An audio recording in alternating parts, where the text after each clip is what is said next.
So, natay naabot ng parcel sa atong R3. Tayo i-unbox kung unsa ni Zia. Kung sa company or legit. Kaya natin siya i-install after na to ma-unbox.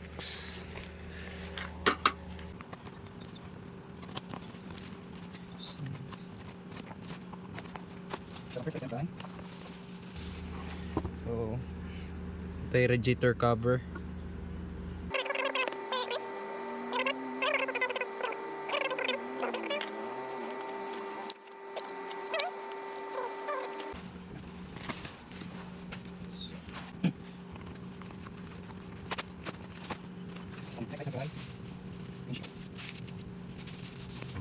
Mga itong next item, windshield. So itong gipili kay black, so di gini siya see-through, di bitaw magduko-duko.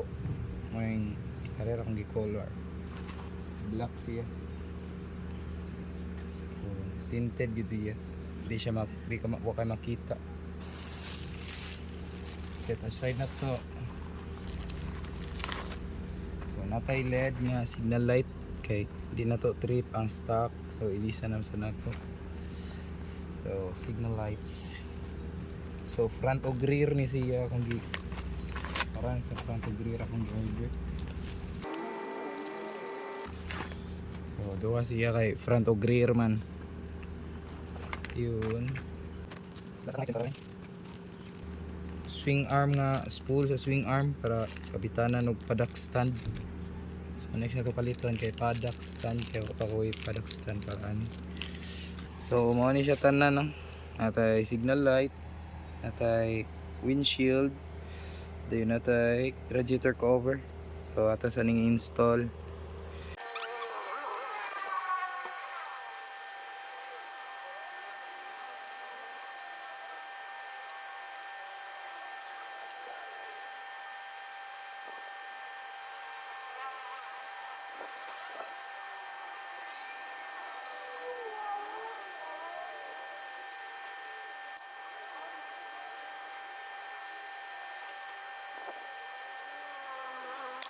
So na-fit na nato no. So need ra tong i-finalize ang signal light. So yan. Oo. Ramo kung ano siya signal ra. Kanyang fitment is nananir. Hindi siya guwas. Same sa stock.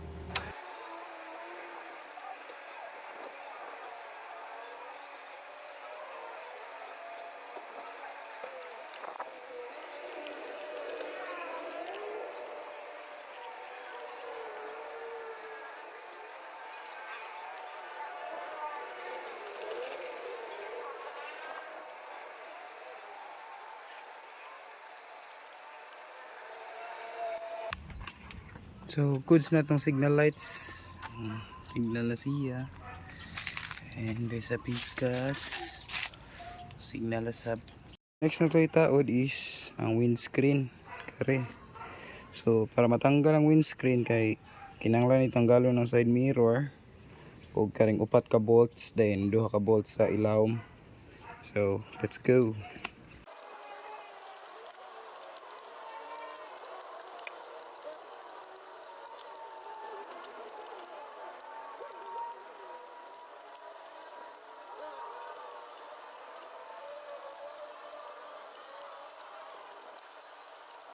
So nabalik na natatanan no? So ano yung itsura after nakuha ng visor and signal light.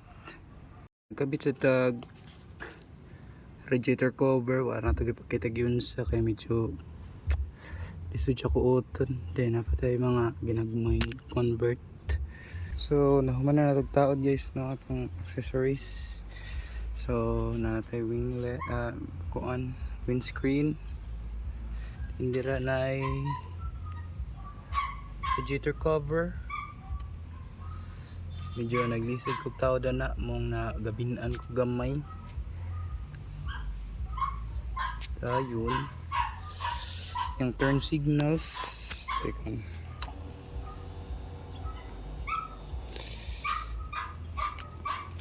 So yung turn signals sa rear ug sa katubangan. So pati iyahang luyo at ano nang ilisan. So then nagtaod sa tag spools kare gitawrag spools na yung siga.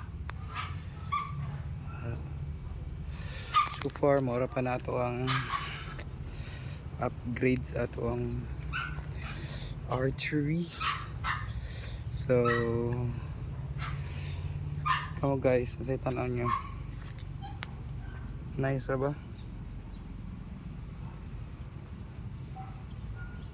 Ang pogi, parang gusto ko siyang bigyan ng kapirasong montage. Let's get it